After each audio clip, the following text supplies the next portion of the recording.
ओम श्री गणेशाय नमः। नमस्कार दोस्तों, आपका स्वागत है मेरे चैनल पर। इस वीडियो में मैं आपको जीवित पुत्रिका व्रत की कथाएं बताने जा रहा हूं। जीवित पुत्रिका व्रत माताएं अपनी संतान की लंबी आयु के लिए रखती हैं। इस व्रत के बारे में मान्यता है कि इस व्रत से संतान के ऊपर से संकट टल जाते हैं। यह महापर्व अश्विन मास के कृष्ण पक्ष की सप्तमी से शुरू होती है और अष्टमी तिथि को माताएं व्रत रखती हैं और नवमी तिथि लगने पर पारण करती हैं। इस व्रत के दौरान कथाएं सुनी जाती हैं जिसमें कई सारी महिलाएं एक स्थान पर इकट्ठी होती हैं और उसमें से कोई एक महिला कथा कहती है, बाकी सभी सुना करती हैं। यहाँ हम आपको अब बता रहे हैं जितिया व्रत की 4 कहानियाँ। अपनी परंपरा के अनुसार जो कथा आपके यहाँ पढ़ी जाती हो आप उसे पढ़ सकते हैं। इसमें पहली कहानी सियारिन वाली है, दूसरी जिमूत वाहन राजा की और तीसरी सुखिया दुखिया की और चौथी भगवान श्री कृष्ण से जुड़ी। आइए शुरू करते हैं। चिलो सियारों की कथा। जितिया की कथा के अनुसार एक बार एक चील और एक मादा लोमड़ी नर्मदा नदी के पास हिमालय के जंगल में रहते थे। जीवित पुत्रिका व्रत में चिलो सियारों की एक कथा भी सुनी जाती है। वह संक्षेप में इस प्रकार से है। एक वन में सेमर के पेड़ पर एक चील रहती थी। पास की झाड़ी में एक सियारिन भी रहती थी। दोनों में खूब पड़ती थी। चिलो जो कुछ भी खाने को लेकर आती उसमें से सियारिन के लिए ज़रूर हिस्सा रखती। सियारिन भी चिलो का ऐसा ही ध्यान रखती। इस तरह दोनों के जीवन आनंद से कट रहे थे। एक बार वन के पास गांव में औरतें जिउतिया की पूजा की तैयारी कर रही थी। चिलो ने उसे बड़े ध्यान से देखा और अपनी सखी सियारो को भी बताया। फिर चिलो सियारो ने तय किया कि वे भी ये व्रत करेंगी। सियारो और चिलो ने जिउतिया का व्रत रखा। बड़ी निष्ठा और लगन से दोनों दिन भर भूखे प्यासे मंगल कामना करत व्रत में ही रहीं। मगर रात होते ही सियारिन को भूख प्यास सताने लगी। जब बर्दाश्त न हुआ तो जंगल में जाके उसने मांस और हड्डी पेट भरकर खाया। चिलो ने हड्डी चबाने के कड़कड़ की आवाज़ सुनी तो पूछा कि यह कैसी आवाज़ है। सियारिन ने कह दिया, बहन भूख के मारे पेट गुड़गुड़ा रहा है, यह उसी की आवाज़ है। मगर चिल्लो को पता चल गया। उसने सियारिन को खूब लताड़ा कि जब व्रत नहीं हो सकता तो संकल्प क्यों लिया था। सियारिन लजा गई पर व्रत भंग हो चुका था। चिल्लो रात भर भूखे प्यासे रहकर व्रत पूरा करी। चील और सियारिन ने अगले जन्म में सगी बहन बनकर एक राजा के घर में जन्म लिया। चील बड़ी बहन बनी और सियारिन छोटी बहन। दोनों का विवाह राजा के घर में हुआ। चील ने 7 बेटों को जन्म दिया, वहीं सियारिन के बच्चे जन्म लेते ही मर जाते। ऐसे में अपनी बहन को सुखी और खुश देखकर सियारिन अंदर से अंदर जलने लगी और उसने चील के 7 बेटों को मरवा दिया। सियारिन के 7 बेटे के सिर कटवाकर उसने उन्हें चील के घर भिजवा दिया। यह सब देखकर भगवान जिमूत वाहन ने मिट्टी से 7 भाइयों के सिर बनाए और सभी के सिरों को उसके धड़ से जोड़कर उस पर अमृत छिड़ककर उन्हें जीवित कर दिया। वहीं जो कटे सिर सियारिन ने भेजे थे वो सब फल में बदल गए। अपनी बहन से रोने की आवाज़ न सुनकर सियारिन व्याकुल हो उठी और वहां जाकर सारा माजरा जानने पहुंच गई। सियारिन ने सारी बातें जब चील को बताई, कहते हैं कि तब चील ने उसके पिछले जन्म की सारी बातें बताई और ये सब सुनकर सियारिन को अपनी गलती का पश्चाताप होने लगा। इसके बाद चील सियारिन को उसी पेड़ के पास ले गई और भगवान जिमूत वाहन की कृपा से उसे सारी बातें याद आ गईं। उसने क्षमा मांगी और बहन के बताने पर जीवित पुत्री का व्रत विधि विधान से किया तो उसके पुत्र भी जीवित रहे। इसी के बाद से माताएं अपनी बच्चों की लंबी आयु और अच्छी सेहत के लिए जितिया का व्रत रखी आ रही हैं। मान्यता है कि इस व्रत को रखने से निसंतान महिलाओं को भी संतान की प्राप्ति हो जाती है। जीवित पुत्रिका व्रत की दूसरी कथा। गंधर्वों के राजकुमार का नाम जिमूतवाहन था। वे बड़े उदार और परोपकारी थे। जिमूतवाहन के पिता ने वृद्धावस्था में वानप्रस्थ आश्रम में जाते समय इनको राज सिंहासन पर बैठाया, किंतु इनका मन राजपाट में नहीं लगता था। वह राज्य का भार अपने भाइयों पर छोड़कर स्वयं वन में पिता की सेवा करने चले गए। वन में ही जिमूतवाहन को मलयवती नामक राजकन्या से भेंट हुई और दोनों में प्रेम हो गया। एक दिन जब वन में भ्रमण करते हुए जिमूतवाहन काफ़ी आगे चले गए तब उन्हें एक वृद्धा विलाप करते हुए दिखी। पूछने पर वृद्धा ने रोते हुए बताया, मैं नागवंश की स्त्री हूँ, मुझे एक ही पुत्र है। पक्षीराज गरुड़ के कोप से मुक्ति दिलाने के लिए नागों ने यह व्यवस्था की है कि वे गरुड़ को प्रतिदिन भक्षण हेतु एक युवा नाग सौंपते हैं। आज मेरे पुत्र शंखचूड़ की बलि का दिन है। आज मेरे पुत्र के जीवन पर संकट है और थोड़ी देर बाद ही मैं पुत्र विहीन हो जाऊंगी। एक स्त्री के लिए इससे बड़ा दुख क्या होगा कि उसके जीते जी उसका पुत्र न रहे। जिमूत वाहन को यह सुनकर बड़ा दुख हुआ। उन्होंने उस वृद्धा को आश्वस्त करते हुए कहा, डरो मत, मैं तुम्हारे पुत्र के प्राणों की रक्षा करूंगा। आज उसके स्थान पर स्वयं मैं अपने आप को उसके लाल कपड़े में ढककर वध्य शिला पर लेटूंगा ताकि गरुड़ मुझे खा जाए पर तुम्हारा पुत्र बच जाए। इतना कहकर जिमूत वाहन ने शंखचूड़ के हाथ से लाल कपड़ा ले लिया और वे उसे लपेटकर गरुड़ को बलि देने के लिए चुनी गई वध्य शिला पर लेट गए। नियत समय पर गरुड़ बड़े वेग से आए और वे लाल कपड़े में ढके जिमूत वाहन को पंजे में दबोचकर पहाड़ के शिखर पर जाकर बैठ गए। गरुड़ ने अपनी कठोर चोंच का प्रहार किया और जिमूत वाहन के शरीर से मांस का बड़ा हिस्सा नोच लिया। इसकी पीड़ा से जिमूत वाहन की आंखों से आंसू बह निकले और वह दर्द से कराहने लगे। अपने पंजे में जकड़े प्राणी की आंखों में से आंसू और मुंह से कराह सुनकर गरुड़ बड़े आश्चर्य में पड़ गए, क्योंकि ऐसा पहले कभी ना हुआ था। उन्होंने जिमूत वाहन से उनका परिचय पूछा।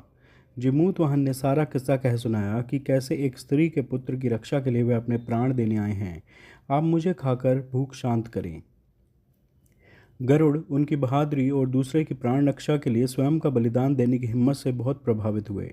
उन्हें स्वयं पर पछतावा होने लगा। वह सोचने लगे कि एक यह मनुष्य है जो दूसरे के पुत्र की रक्षा के लिए स्वयं की बलि दे रहा है, और एक मैं हूँ जो देवों के संरक्षण में हूँ किंतु दूसरों की संतान की बलि ले रहा हूँ। उन्होंने जिमूत वाहन को मुक्त कर दिया। गरुड़ ने कहा, हे उत्तम मनुष्य, मैं तुम्हारी भावना और त्याग से बहुत प्रसन्न हूँ। मैंने तुम्हारे शरीर पर जो घाव किए हैं उसे ठीक कर देता हूँ। तुम अपनी प्रसन्नता के लिए मुझसे कोई वरदान मांग लो। राजा जिमूत वाहन ने कहा कि हे पक्षीराज, आप तो सर्वसमर्थ हैं। यदि आप प्रसन्न हैं और वरदान देना चाहते हैं तो आप सर्पों को अपना आहार बनाना छोड़ दें। आपने अब तक जितने भी प्राण लिए हैं उन्हें जीवन प्रदान करें। गरुड़ ने सबको जीवन दान दे दिया और नागों की बलि न लेने का वरदान भी दिया। इस प्रकार जिमूत वाहन के साहस से नाग जाति की रक्षा हुई। गरुड़ ने कहा, तुम्हारी जैसे इच्छा वैसा ही होगा। हे राजा, जो स्त्री तुम्हारे इस बलिदान की कथा सुनेगी और विधिपूर्वक व्रत का पालन करेगी, उसकी संतान मृत्यु के मुख से भी निकल आएगी। तब से ही पुत्र की रक्षा हेतु जिमूत वाहन की पूजा की प्रथा शुरू हो गई। यह कथा कैलाश पर्वत पर भगवान शंकर ने माता पार्वती को सुनाई थी। जीवित पुत्रिका के दिन भगवान श्री गणेश, माता पार्वती और शिवजी की पूजा एवं ध्यान के बाद बताई गई व्रत कथा भी सुननी चाहिए। जीवित पुत्रिका व्रत से जुड़ी कई सारी कथाएं प्रचलित हैं, जिसमें से 2 बहनें सुखिया और दुखिया की हैं, जिसे ज़रूर सुनना चाहिए। कथा अनुसार 2 बहनें थीं, एक का नाम सुखिया और दूसरी का नाम दुखिया था। दोनों के नाम की तरह ही इन दोनों का भाग्य भी ऐसा ही था। सुखिया अमीर थी और हमेशा सुखी रहा करती थी, और दुखिया नाम के मुताबिक गरीब थी और बहुत दुखी रहा करती थी। पर दोनों बहनें एक ही गांव में रहती थी।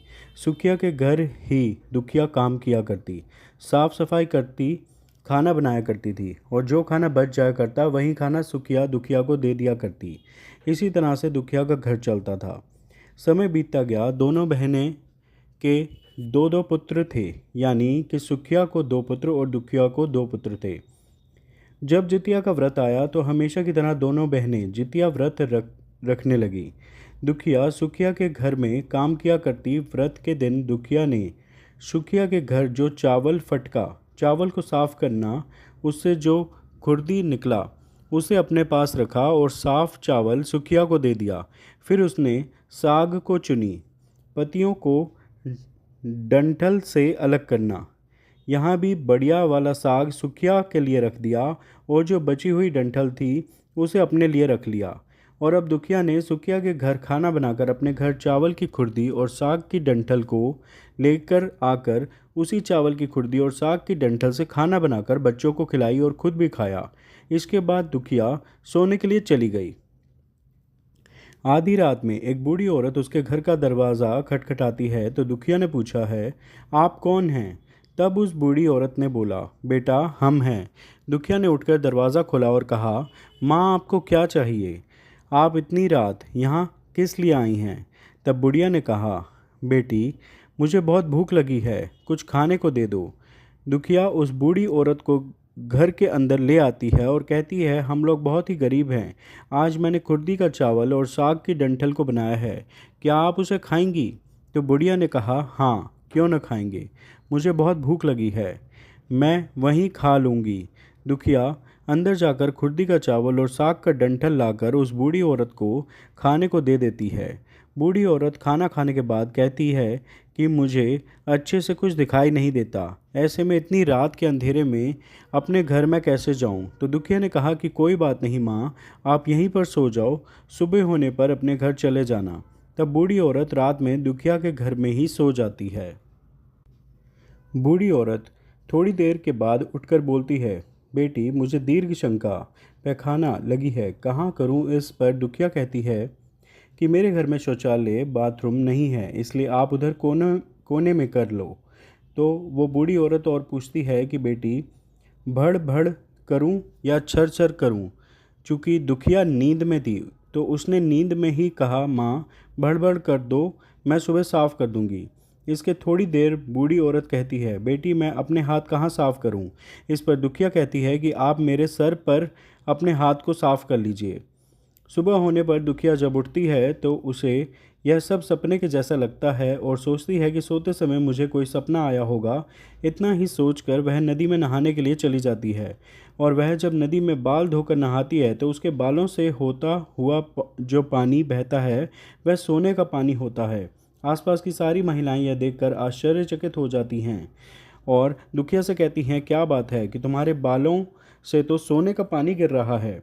उन सभी की बातें सुनने पर उसे रात की सारी बात याद आ जाती है और वह दौड़कर अपने घर की ओर भागती है, यह सोचकर कि उसका घर बूढ़ी औरत की दीर्घ शंका से गंदा हुआ है, पहले उसको साफ करना होगा। लेकिन जब वह अपने घर जाती है तो देखती है कि घर के हर कोने में ढेर सारा सोना बिखरा पड़ा है।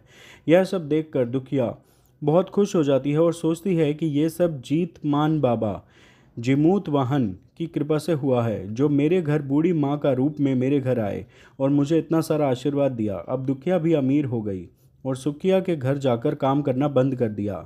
दुखिया अपना व्रत पूरा करने के बाद अपने पुत्र से कहती है कि जाओ मौसी के घर से तराजू लेकर आओ, मुझे ये सोना नापना है कि ये कितना है। बच्चा खुशी खुशी सुखिया मौसी के घर जाकर तराजू मांगता है। इस पर सुखिया पूछती है कि तराजू पर क्या नापना है। बच्चा भोला होने के कारण बता देता है कि मेरे घर में बहुत सोना है, माँ को उसे ही नापना है। सुखिया बच्चे को बोलती है, खाने को तुम्हारे पास कुछ भी नहीं है और सोना नापोगे, मुझसे झूठ बोलते हो। तब बच्चा कहता है कि मैं झूठ नहीं बोल रहा हूँ। तब सुखिया सोचती है कि तराजू मांगा है तो कुछ तो ज़रूर नापेगी, इसलिए वह तराजू के पीछे गोंद लगा देती है कि जो भी नापेगा नपेगा वह इससे इसमें चिपक जाएगा। दुखिया ने तराजू पर सोना नापा तो कुछ सोने का टुकड़ा उस गोंद में चिपक जाता है और जब बच्चा तराजू लौटाने आता है तो सुखिया तराजू को उलट पलट कर देखती है तो उसे तराजू के पीछे गोंद की जगह सोना लगा हुआ था। ये देखकर सुखिया सोचने लगती है कि दुखिया के घर में कहीं से सोना आया है, इसलिए वह कई दिनों से काम पर भी नहीं आ रही है। सुखिया दुखिया के घर जाकर देखती है कि वहाँ बहुत सारा सोना है और जब दुखिया के पास जाकर पूछती है कि तुम्हारे पास इतना सोना कहाँ से आया जिसे नापने के लिए तुमने तराजू मंगवाया था। दुखिया का मन से सच्ची और भोली थी दुखिया मन से सच्ची और भोली थी, इसलिए वह उस रात वाली की सारी कहानी अपनी बहन सुखिया को बता देती है। लेकिन सुखिया मन की लालची थी और उसे ईर्ष्या होने लगी कि दुखिया के पास हमसे ज़्यादा धन आ गया, अब तो अगले जितिया में मैं भी खुर्दी का चावल और साग की डंठल ही बनाऊंगी। फिर अगले साल जितिया का व्रत दोनों बहनों ने रखा।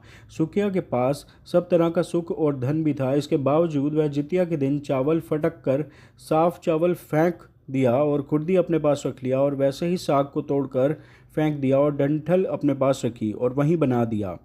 पूजा पाठ और खा पी कर सुखिया सोने चली गई। आधी रात को सुखिया के घर में भी एक बूढ़ी औरत आई। सुखिया तो उसका इंतज़ार कर ही रही थी। उसने तुरंत दरवाज़ा खोलकर उस बूढ़ी औरत को अपने घर के अंदर ले जाती है। बूढ़ी औरत ने बोला, मुझे तो बहुत भूख लगी है, कुछ खाने को दे दो। इस पर सुखिया कहती है कि मैंने खुर्दी का चावल और डंठल का साग बनाया है। तो वह बुढ़िया कहती है कि कोई बात नहीं, वही खाना मैं खा लूँगी। तो सुखिया ने वही खाना परोस कर खाने को दिया और सोने चली गई। थोड़ी देर बाद उस बूढ़ी औरत ने बोला, मैं घर नहीं जा सकती क्योंकि रात में मुझे दिखाई नहीं देता है। तो सुखिया ने कहा, कोई बात नहीं, आप यहीं सो जाओ। बूढ़ी औरत थोड़ी देर बाद फिर कहती है कि मुझे दीर्घ शंका पैखाना लगी है, कहाँ करूँ? तो सुखिया ने बोला, वहीं कोने में कर लो। इसके थोड़ी देर बाद बुढ़िया फिर बोलती है कि भड़बड़ करूं या फिर छर छर करूं। यहाँ सुखिया को याद नहीं आता कि दुखिया ने क्या बताया था। तो सुखिया ने बोला, माँ छर छर कर दीजिए। बुढ़िया ने फिर कहा कि बेटी मैं अपने हाथ कहाँ साफ़ करूं। इस पर सुखिया ने कहा कि मेरे सर में हाथ साफ़ कर लीजिए। तब वो बूढ़ी औरत में सुखिया के सर पर अपना हाथ साफ़ कर लेती है। जब सुबह सुखिया उठती है तो उसका पूरे घर में गंदगी फैली हुई थी। इसके अलावा उसके बाल में भी गंदगी लगी हुई थी। यह सब देखकर सुखिया बहुत दुखी हो जाती है और उसे अपनी बहन पर गुस्सा भी आता है। सुखिया गुस्सा होकर अपनी बहन दुखिया को बुलाती है और कहती है कि तुमने मुझे झूठ कहा और मेरा पूरा घर गंदा करवा दिया। इस पर दुखिया, तुमने क्या कहा था, भड़ या छर छर? तो सुखिया ने बताया कि उसने छर छर बोला था। यह सुनकर दुखिया बोली, तुमने यहीं पर गलती कर दिया। तुम्हारे पास तो सब कुछ था, किसी भी चीज़ की कमी नहीं थी, फिर भी तुमने लालच किया। तुम्हारे घर स्वयं जीतमान बाबा जिमूत वाहन भेष बदल कर आए, किंतु फिर भी तुमने उन्हें अच्छा खाना नहीं परोसा। मेरे पास तो कुछ भी नहीं था, इसलिए मैंने उन्हें खुर्दी का चावल और साग का डंठल खाने में परोसा था। लेकिन तुमने अपने घर आए भगवान का अपमान किया। सब कुछ होने के बावजूद तुमने उन्हें साग और भात खिलाया। तुम्हारे पास सब कुछ होने पर भी तुमको लालच नहीं करना चाहिए था, इसलिए तुम्हारे साथ बुरा हुआ। जीवित पुत्र का व्रत में भगवान श्री कृष्ण से जुड़ी कथा भी है। आइए जानते हैं। यह कथा महाभारत काल से जुड़ी है।